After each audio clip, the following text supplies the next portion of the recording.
მოგესალმებით, მეტრონომის სტუმარია, ჟურნალისტი და არასამთავრობო ორგანიზაცია ვეძებს დამფუძნებელი თამუნა მუსერიძე. გამარჯობა თამუნა. გამარჯობა. მადლობა მოგზანებისთვის. მადლობა მოწვევისთვის. საქართველოს უახლოეს წარსულში იმალება ისტორია, რომელიც წლების განმავლობაში ინახებოდა სამშობიაროს კედლებში. ათასობით ოჯახებს ეუბნებოდნენ, რომ მათი შვილი გარდაიცვალა, სინამდვილეში კი ბავშვებს ყიდდნენ და ხშირად უცხოეთშიც აშვილებდნენ. ჩვენ გქონდა საქმე სისტემურ დანაშაულებთან, რომლებშიც როგორც სამედიცინო, ასევე სახელმწიფო სტრუქტურებიც იყვნენ ჩართულები. თქვენ ეს ამბები სააშკარაოზე გამოიტანეთ და ახლაც ეხმარებით ადამიანებს და ეს მოძრაობა და ინიციატივა იქცა ერთგვარ მოძრაობად, რომელშიც არის ჩართული ძალიან ბევრი ადამიანი, ვისაც უნდა სიმართლის პოვნა. ამ საქმის მნიშვნელობაზე ისიც მეტყველებს, რომ BBC-ს 2023 წლის 100 ყველაზე გავლენიან ქალს შორის დასახელდით. ამ ამბავთან და ამ დანაშაულებრივ სქემასთან დაკავშირად პირადმა ისტორიამ და ძალიან გულშემატკივრობდით, რომ გეპოვოთ სიმართლე და ასეც მოხდა კიდეც. პირველ რიგში მაინტერესებს, დანაშაულებრივ სქემებამდე როგორ მიხვედით და რამ გადაგაწყვეტინათ, რომ ეს ბავშვების გაყიდვის საქმე საჯარო სივრცეში გადმოგეტანათ. კიდევ ერთხელ მადლობა მოწვევისთვის და დაინტერესებისთვის. ისეთ რა არის ჩვენ ამის ასე ვთქვათ აფიშირება არ ქონია საერთო ჩანაფიქრში. ეს მოხდა სრულიად შემთხვევით, როდესაც ერთი ასე ვთქვათ მოპარული ბავშვი ვიპოვეთ, მე მეორე, მე-10, მე-20 და ანუ თავიდან არც ჩვენ არ ვშორდა და გეგონა რომ იყვებოდნენ ეს მშობლები, მაგრამ როდესაც მე ვნახეთ რომ არსებობს გარდაცვლილი ბავშვის, ვით უნდა გარდაცვლილი ბავშვის გარდაცვალების ცნობა და ამდენი ადამიანი სანაცე საუდანს ახლობოდან ადასტურებს რომ ვთქვათ დაუგრძალეთ ჩვენ რაღაც გამოგვატანეს და სინამდვილეში ცარიელი სასახლე წამოიღეს. ანუ ეს ნელ-ნელა რომ გაირკვა და გაიხსნა ეს საქმეები, მე უკვე გვიანი იყო, მე უკვე უკან აღარ დავიხიეთ და ხოთიშევის ხშირად მიწერე ხოლმე კომენტარებში, რომ შავი ლაქა, საქართველოს შავი ლაქა ეს საჯაროდ გავიტანე რა, საქართველოს ფარგლებს გარეთ და სხვა ქვეყნებს გავაკეთებინეთ. მაგრამ საჭირო იყო ამ ყოველთვის საუბარი. ხო, ალბათ, იმიტომ რომ ეხა ეს მარტო საქართველოში არ ხდებოდა. ხდებოდა ყველა ქვეყანაში და შესაბამისად არ ფიქრობ რომ რაღაცა სხვა ქვეყნებისთვის განსაკუთრებულად გასაკვირი იყო ის რაც ჩვენთან ხდებოდა. თუმცა ჩვენთვის იყო გასაკვირი, იმიტომ რომ ქართველები მაინც სხვანაირი ადამიანები ვართ რა, მაინც სხვანაირად გვიყვას ერთმანეთი, სხვანაირი ახლობლობა გვაქვს, სხვანაირი მეგობრობა გვაქვს, სპეციალურად მიდიოდნენ სხვადასხვა სამშობიაროში ადამიანები, იმიტომ რომ იქ მისი ახლობელი მუშაობდა და მისი ახლობის იმედი იქ ჰქონდა. დაეხმარებოდა და ამ დროს დაეხმარებოდა კი არა, პირიქით ზუსტად ახლობლები უკეთებდნენ თავის შინაურებს ისეთ რაღაცას, რასაც ვერ წარმოიდგენდნენ. ამიტომაც იყო დაფარული წლების განმავლობაში, რომ ეგონათ, რომ ჩემმა მულმა მამშობი არა და მული ხო ვერ გამიყიდ და შვილს. ეჭვიც კი არ ქონდათ რომ ახლობელს, რომ ისეთი რამე იყო. საკმაოდ ფართო მასშტაბური დანაშაულები აღმოჩნდა და რომელ წლამდე გრძელდებოდა? ეს მარტო 90-იან წლებს არ მოიცავს 2000 წლის შემდგომ. ნუ ფაქტები გვაქვს 2005-6 წლის. 2006 წლის ზევით ჩვენ აღარ ვეხებით ამ საქმეებს და ძალიან ბევრი დედა გაგვინაწყენდა იმის გამო რომ ჩემ საქმეს ხელს არ კიდებთ, მაგრამ ნახეთ, როგორ მომენტია, საქმე ხება არასრულწლოვან ბავშვს. ყველა დედის ტკივილი მესმის მართლა და ყველა გაშულებული ბავშვის ხა მე რომ მესმის ესე მართლა ვის ესმის, მაგრამ როდესაც საქმე ხება არასრულწლოვან ადამიანს, მე ვერ ავიღებ ჩემ თავს იმ ხელფასუხისმგებლობას, რომც ვიპოვო მოპარული ბავშვი, რომ იმ ბავშვს რაღაცა გავაგებინე, იმიტომ რომ ჯერ ერთი ყოფს დავანებოთ, ეს არის სისხლის სამართლის დანაშაული. მეორეც ერთი არასრულწლოვანი ბავშვის გონება იმდენად ფაქიზია, რომ ეხა ესეთი მე თვითონ როდესაც მაქვს ამ ხელა სტრესი გამოვლილი, თუ რას ნიშნავს ის რომ იქ აყვანილი ხარ, ამ საქმე როგორ ჩავერიო? როგორ უნდა მოვიდეს? ხო, ძალიან რთულია და ძალიან ბევრი დედა გამინაწყენდა ამის გამო, რომ რატომ რადგან 2009-ში გავაჩინა და ძალიან დიდი პასუხისმგებლობა, რომელიც აღებაც მოგიწევთ საკუთარ ამისთვის, თან არასრულწლოვან ბავშვებს რაც ეხება, ეს საქმეები არ არის ხანდაზმული. ანუ ამ შემთხვევაში მათ შეუძლიათ რომ პროკურატურას მიმართონ და მათი დახმარებით, რაღაცა ექსჰუმაცია გააკეთონ, საბუთები მეტნაკლებად კიდე შენახულია. და როგორც კი ეს საქმე მომავალ წელს უკვე იქნება არასრულწლოვანის შესახებ, მერე უკვე რა თქმა უნდა დავეხმარებით, მაგრამ ხა 2011 წელს ვყავს ბავშვი გაჩენდა მე რომ მეჩხუბები რომ და ვერ გადავდგავ ამ ნაბიჯს და მე მგონი არც უნდა იყოს ახლა ეს რთულად გასაგები რა. 2006-5 წლებში ვინც იყვნენ დასაქმებულები, საკმაოდ დიდი ნაწილი შეიძლება დღემდე მუშაობდნენ. შეიძლება არა. და გაქვთ თუ არა ინფორმაცია რომ ეს ამ ადამიანების შესახებ მიმდინარეობს თუ არა საქმე, ანუ სამართლებრივი საქმე არის თუ არა აღწრული. თვითონაც ხო ექნებათ სტრუქტურებს ინფორმაცია ამ ადამიანების შესახებ. ნახეთ, 3 წლის წინ შინაგან საქმეთა სამინისტრომ რომ აღძრა გამოძიება მე მივიყვანე მოპარული ბავშვები, რომლებიც არიან საქართველოს ფარგლებს გარეთ გაყიდული ბავშვები. მათ შორის კანადაში, კვიპროსზე და ამერიკაში. ეს ბავშვები მივიდნენ თავიანთი საბუთებით. ვინც ფიზიკურად მისვლა ვერ მოახერხა, ჩაერთო ონლაინ და ისე მოხდა მათი დაკითხვა. საქმეში დევს აბსოლუტურად ყველანაირი საბუთი. სახელებით, გვარებით, მისამართებით, თანამდებობებით, სამუშაო ადგილებით და ასე შემდეგ. ყველა გამოძიებულია. ერთადერთი რაც არის საჭირო, რომ დაისაჯონეს ადამიანი. და ახლა თუ ესე ვთქვა არ დაიჭირდიან, მხილება მაინც მოხდეს ამ ადამიანების. ამდენი ხანია გამოძიებული საქმე ისევ გამოძიებაშია და ისევ გვეუბნებიან რომ აი ვიძიებთ. ისევ იგივე თანამდებობებზე მუშაობენ. თვითონ აი ძალოვან უწყებაშიც და შესაძლოა თანამშრომლებით შეიძლება იყვნენ ჩართულები და ეს არის ერთგვარი სქემა. იცით რა, შინაგან საქმეთა სამინისტროს თანამშრომლები არ ამგონია რომ ამაში ჩართულები იყვნენ, უბრალოდ აი ეს ნოტარიუსები ვინც მაშინ ნოტარიუსები იყვნენ, დღემდე ნოტარიუსები არის, იმიტომ რომ შინაგან საქმეთა სამინისტროს მაშინ ამათთან არ ქონიათ არანაირი. მაშინ რატომ არ არის ნება რომ გამოიციან? იმიტომ რომ მაღალ თანამდებობებზე არიან ის ადამიანები დღეს რომლებიც მაშინ სასამართლოში მუშაობდნენ დღეს ბევრად ფროეს. ერთი საქმე მაინც თუ არის გამოძიებული და ადამიანები არა. არც არავინ არის მხილებული რომ ამბებში იყვნენ ჩართულები. აქ მარტო სამართლებრივი საქმე ხო არ არის, ეს მორალურადაც გაუმართლებელი საქციელია, როდესაც აი ამდენ ადამიანს ყიდი და შემდგომ უკვე ჩნდება ძალიან ბევრი რისკი და ამაზე არც უფიქრიათ ამ ადამიანებს, რომლებიც ამ დანაშაულებებში იყვნენ ჩართულები, რომ ძალიან ბევრი საფრთხე ჩნდება, ინცესტის საფრთხე, ბევრი რამ არის, რაც ეს როგორ უშვებდნენ წარმოიდგენდნენ, რომ საქართველოს ფარგლებს გარეთ გაშვებული ბავშვები აი ეს ერთ დღესაც მოტრიალდებოდნენ და მოვიდოდნენ ჩვენთან. ვერ წარმოიდგენდნენ. იმიტომ რომ ეს ხო სისტემური დანაშაული იყო, ამ ბავშვებს იპარავდნენ აი ერთი ყველაზე ესეთი სქემა, რომელიც დევს შინაგან საქმეთა სამინისტროში არის ესეთი, რომ ბავშვებს იპარავდნენ სხვადასხვა სამშობლოებიდან, არ ვიცით რომლიდან. ჩამოყავდათ თბილისში და ეს ბავშვები სხვადასხვა კონსპირაციულ ბინებში ცხოვრობდნენ ძიძების სახლში. ჩვენ გვაქვს ძიძების ფოტოების მისამართები, სახელები, გვარი ყველაფერი. ეს მთავარი ვინც იყო ორგანიზატორი, სხვადასხვა ქვეყანაში გზავნიდა ალბომს ბავშვების და ისინი კატალოგიდან არჩევდნენ, რომელი ბავშვის ყიდვა უნდოდათ. ეს შემდგომ ეუბნებოდნენ, რომ აი ეს ბავშვი გვინდა, ეს მთავარი ორგანიზატორი უკავშირდებოდა გურჯაანის სამშობიაროს და გურჯაანის სამშობიაროს თანამშრომელი თავის მეზობლებს და თავის ახლობლებს ეუბნებოდა, რომ იცით რა, აი არჩევნებისთვის, რაღაც ესკოსთვის იმის მჭირდება პირადობა და მათხოვე შენი პირადობა და თავის ახლობლებს აწერდა ამ ბავშვებს. ანუ ამ ხალხს ის ეყავს შვილები, მიწერო, წარმოდგენა არა აქვთ, რომ შვილები ყავთ.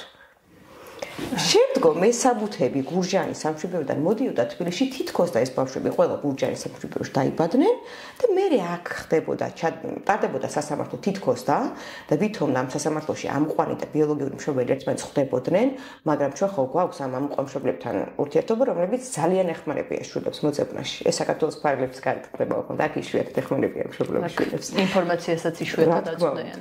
და ისინი გვიდასტურებენ, რომ არანაირი სასამართლო არ ჩატარებულა, სასტუმროში მიუტანეს პირდაპირ სასამართლოს ცნობა. აგრეთვე ამაში იყვნენ ჩართულები დღეს მოქმედი ექიმები, რომლებიც წერდნენ თითქოს და ეს ბავშვები არ იყვნენ ჯანმრთელები. იმიტომ რომ ჩვენი კანონმდებლობით ჯანმრთელი ბავშვის ესე პირდაპირ გაშულება არ შეიძლება საქართველოს ფარგლებს გარეთ, თუ არ მოიძებნა საქართველოში მისი ამყვანი. იწერებოდა ცნობა, ვითომ ეს ბავშვები იყვნენ სხვადასხვა დაავადების მატარებლები და ეს მშობლები თანახმანი იყვნენ, რომ ეს ბავშვები წაიყვანა და იქ ემკურნალათ. და ესე ხდებოდა, აქ პირდაპირ ხდებოდა ამ ბავშვების თავისთავად გაშლება და მიიყავდათ აქედან უკვე გაფორმებული შვილები. გურჯაანის სქემა გაიხსნა თავის დროზე და დაიჭირეს ეს ადამიანები, მაგრამ დღეს უკვე როდესაც ამდენი ბავშვი გვიკავშირდება და ამდენი ბავშვის ვითომ და მშობელს პოულობთ, რომელიც შოქში ვარდება და გვეუბნება რა შვილებს ტესტავდა, ითქვა რომ არ არის შვილები. ეს ბავშვები სადღაც ხომ და დაკვალიანდნენ, ხომ და გავაგებინოთ ვინ არიან მათი მშობლები. გასაგებია ისინი დაიჭირეთ. თუ დაიჭირეთ ისინი არ იცით ვის ის შვილები მოიპარა ეს, რატო არ აგებინებთ ამ ხალხს? ინფორმაციას არ აწვდიან ამის შესახებ. არა. ძალიან ბევრს ეუბნებოდნენ, რომ ის შვილი გარდაიცვალა და შემდგომ არც ატანდნენ ცხედარს მშობლებს. ასევე ექიმები მედდები ეუბნებოდნენ, რომ თვითონ დაკრძალავდნენ სამშობიაროსთან არსებულ სასაფლაოზე. ნამდვილად არსებობდა თუ არა ასეთი სასაფლაოები? არც ერთ სამშობიაროს საქართველოს მასშტაბით არ ქონია სასაფლაო და ვინც მართლა გარდაიცვლებოდა, ხშირ შემთხვევაში ვინც მართლა გარდაიცვლებოდა, იმ ბავშვებს ატანდნენ მშობლებს. ჩვენ ვიყავით აბსოლუტურად ყველა სასაფლაოზე და ვიყავით ყველა სამშობიაროში. სამშობიაროს ყველა თანამშრომელი, დღევანდელი თანამშრომელი გვეუბნება, რომ თქვენ ხო არ გაგიჟდით რა უნდა აქ სასაფლაოს. სასაფლაოზე გვეუბნებიან, რომ ჩვენ არ ქონია არც ერთ ტერიტორიაზე ბავშვის სასაფლაო. ერთადერთი არის აფრიკაში ვალეს სასაფლაო, სადაც ნარჩენები, ასე ვთქვათ, იკრძალება არანაირი შვილ ბავშვის სასაფლაო არ ყოფილა საქართველოში. ანუ ეს არის ძალიან დიდი ტყუილი. თუმცა იმასაც ვერ ვიგებთ, ვინ არის ნამდვილად გარდაცვლილი და ვინ არ არის გარდაცვლილი, იმიტომ რომ ატანდნენ ხოლმე ცარიელ სასახლებს, ახლა დღეს ხსნიან და ზოგმა ხეები აღმოაჩინა და ზოგმა ხო იცით, ახლა ქილებიდან 1000 უბედურება და კიდე იყო შემთხვევები, როდესაც ამ ბავშვებს არ მინდა ძალიან დამძიმება, მაგრამ ყინავდნენ ამ გარდაცვლილ ბავშვებს და თუ რომელიღაც ოჯახი, თქვათ, მაგალითად, პირი აღმოჩნდებოდა ან კატეგორიულად მოითხოვდა, საყინულედან ამოქონდათ სხვისი ბავშვი და სხვის შვილს ატანდნენ. ანუ რეალურად მათთვის მნიშვნელობაც არ ქონდა იმას, რომ მაღალი თანამდებობის პირი თუ არა. არა, რა თქმა უნდა. თუ იყო რაღაც შეკვეთა, ხო? პირიქით, ანუ ამყვარი მშობლების მხრიდან შეკვეთა იყო უფრო ისეთ ბავშვებს ხვდებით, რომ განათლებული მშობლები, მაღალი თანამდებობის პირი, ანუ ჩვენ გვინდა ისეთი ლამაზი დედა, რომელსაც პირიქით, ანუ ნადირობა, ასე ვთქვათ, უფრო მიდიოდა ისეთ ოჯახებზე, ვინც ვერ წარმოვიდგენდა, რომ მათი შვილი მოიპარეს. ხო, მაგრამ მშობლებს არ უჩნდებოდათ ეჭვები ამ ყველაფერთან დაკავშირებით. აი ეს არის ყველაზე დიდი კითხვის ნიშანი, რომელიც როგორ ერთი მაინც არ ჩაეძია ამ საქმეს, ან თუნდაც ის რომ შვილი ჯანმრთელი იყო. პირველივე დღეს ეუბნებოდნენ, რომ გარდაიცვალა. მესამე დღეს. ხო, მაგრამ დედა ხო ხედავს ჯანმრთელ შვილს და მე როგორ არ უჩნდება ეჭვი, ის თუ გარდაიცვალა, როგორ შეიძლება რომ ამ საქმეში არ რთულია ძალიან ემოციურადაც რთული ამბავია რომ არ გაჩნდეს შემთხვევა ირმა მახარაშვილი ესეთ კაბოტონი რომელიც ახლა ამერიკაში ცხოვრობს რომლის მეუღლეც იყო ერისიონის მუსიკოსი და არაერთი გადაცემა გვაქვს ირმას გაკეთებული მისი ქმარი არ იყო საქართველოში წასული იყო გასტროლზე და როდესაც მან გააჩინა ტყუპები ჯერ ერთ ბავშვზე უთხრეს რომ გადაყავდა სხვა საავადმყოფოში ვითომ დაცუდათ იყო მეორე ბავშვზე და ირმას ოჯახი რომ მივიდნენ ირმასმა დაიჭირეს იმიტომ რომ მან კატეგორიულად მოითხოვა. ანუ რა თქმა უნდა პოლიცია, ასე ვთქვათ, პოლიცია შეკრული იყო საფრთხესთან, იმიტომ რომ ეს მამები რო გაეჩერებინათ, სანამ ამ საბუთებს მოაგვარებდნენ და სანამ ბავშვის გაყიდვას მოაგვარებდა, ამასობაში ეს მამაკაცები გადაყავდათ გაყოფილებაში, რომ ყოფილიყვნენ ჩუმად. ჩვენს გარშემო ძალიან ბევრი ადამიანია, გსმენია ყოველ შემთხვევაში, რომ აი ადამიანებს ნაშვილები, ჩვენი შეიძლება ნათესავი იყოს ახლობელი ან მეზობელი. მაგრამ ეს დღემდე ტაბუირებულ თემად რჩება ქართულ რეალობაში. და არ საუბრობენ, არც ამყვანი მშობლები ესაუბრებიან, აწვდიან ინფორმაციას შვილებს, რომ აი რაღაცნაირად ამ რეალობას მიაჩვიან. თქვენ არაერთხელ გექნებოდათ სპეციალისტებთან საუბარი, რომელ ასაკში სჯობს რომ უთხრან ან როგორ თავიდანვე. ბავშვი თავიდანვე უნდა გაათვისნობიერო და გააგებინო, რომ იცი რა დედიკო, მე შენ მოგიყვანი, შენ სხვა ქალის მუცელში გაიზარდე და მე წამოხვედი ჩემთან. აი, ნელ-ნელა დღეს უკვე ფსიქოლოგები მუშაობენ ამ საკითხზე და ნელ-ნელა ფსიქოლოგების ჩართულობით, ან თამაშით ძალიან მარტივად შეგიძლია შეაგულო თავიდანვე იმას, რომ ბავშვი არის სხვა დედისგან წამოყვანილი, რომ მე უცებ ახლა 30 წლის ასაკში ამ ხელა სტრესი არ მიიღოს და არ გაჭაყარავდეს იმის გაგებით, რომ ბიოლოგიური მშობლები არ არიან ამბონი მშობლები.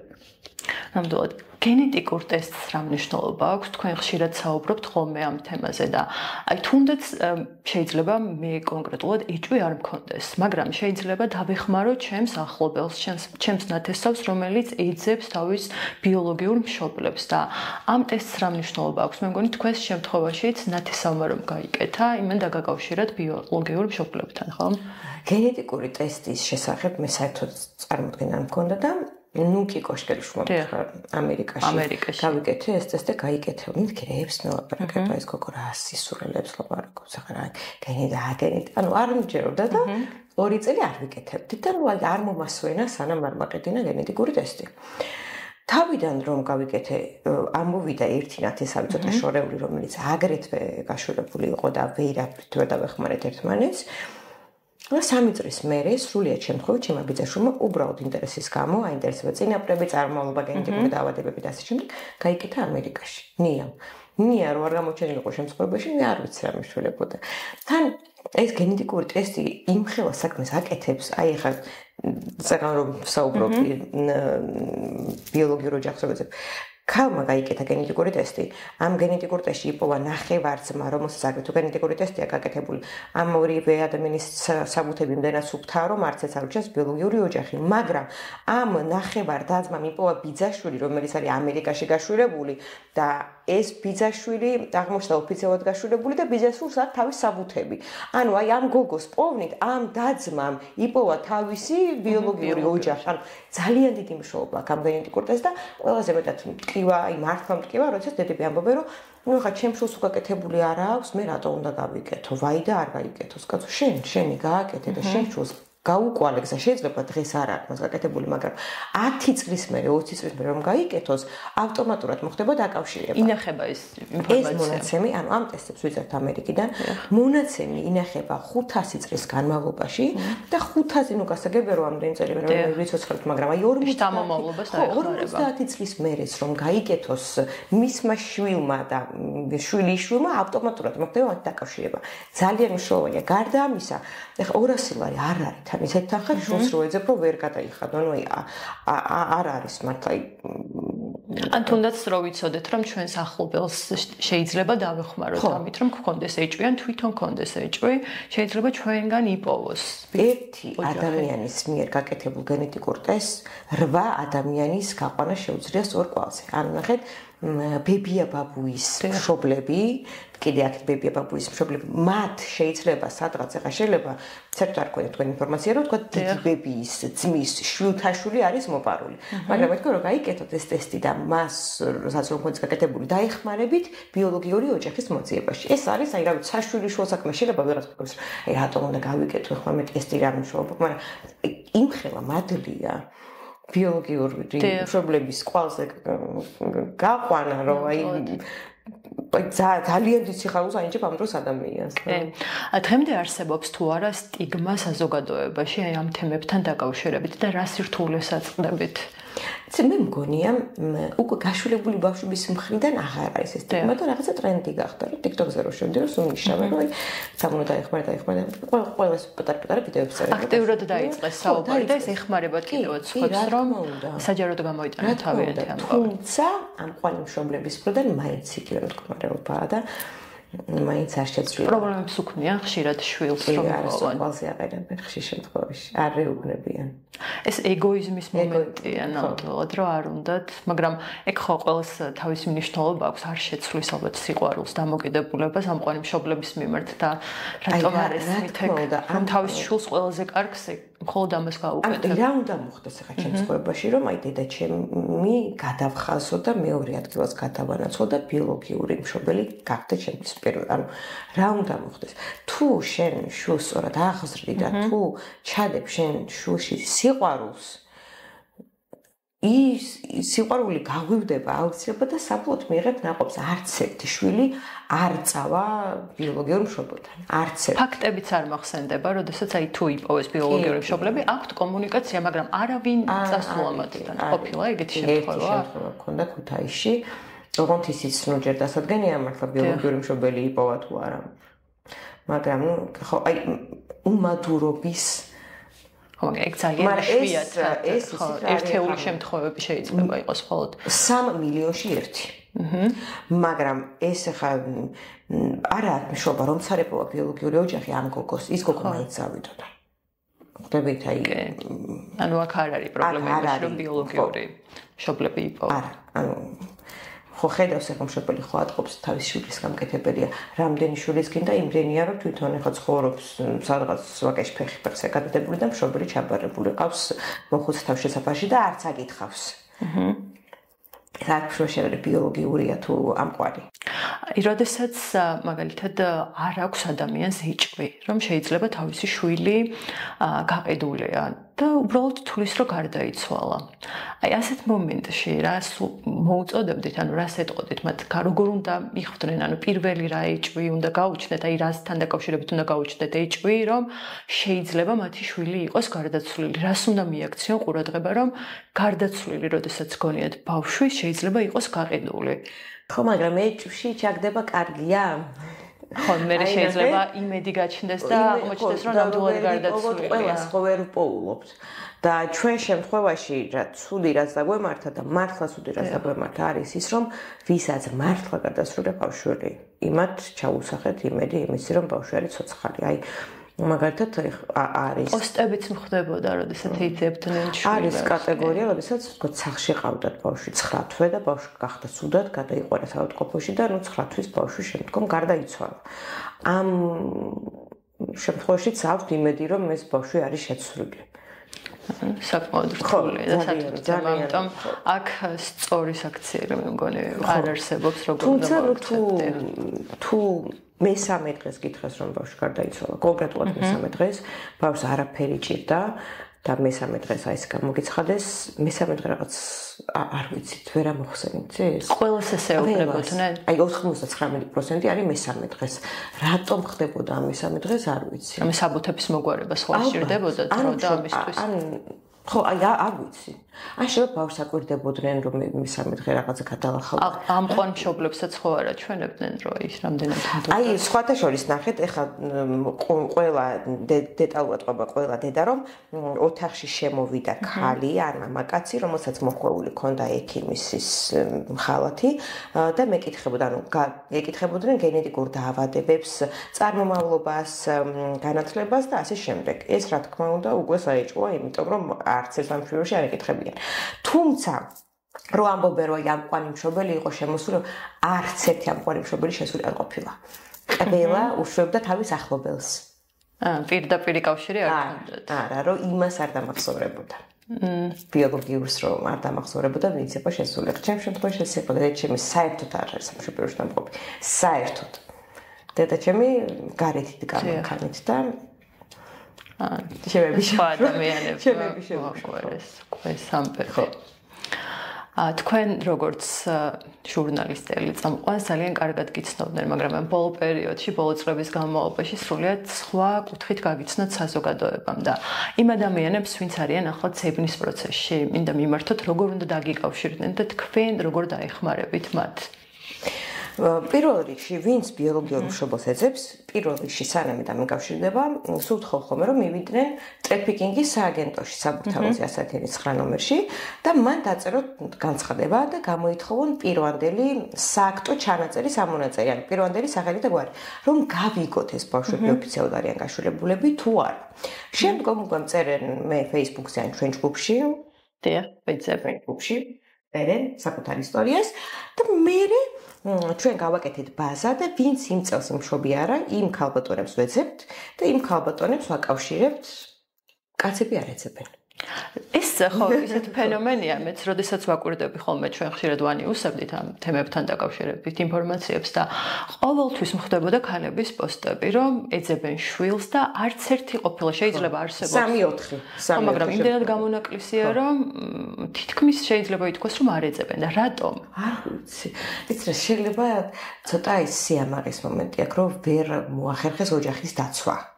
ვერ მოახერხეს შვილის დაცვა და დღეს იმდენად ცხენიათ ამ ფაქტის, რომ უჭირთ ამის საკუთარ თავში აღიარება. ანუ აღიარებაც უჭირს, იცით როგორი კონფლიქტები აქვს უკმარს ერთმანეთთან ამის ნიადაგზე, რომ ქმნებიებდნენ რომ არა და ვინ მოგპარავდა ჩვენ გაგვიბედავდა და ისოლებოდნენ ჩვენ კი არა იზედებს უბედავდნენ რომ როგორ წარმოიდგენენ.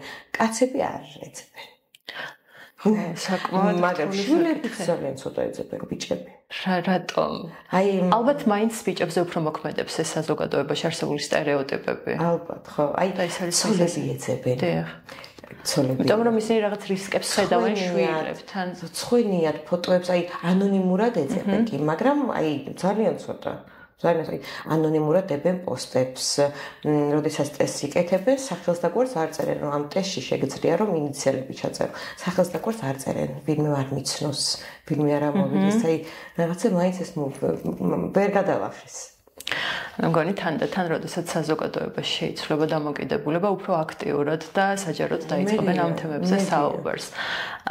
პირველ რიგში ძალიან დიდი პატივისცემა თქვენ და მე ძალიან მნიშვნელოვან საქმეს აკეთებთ და წარმატებებს გისურვებთ.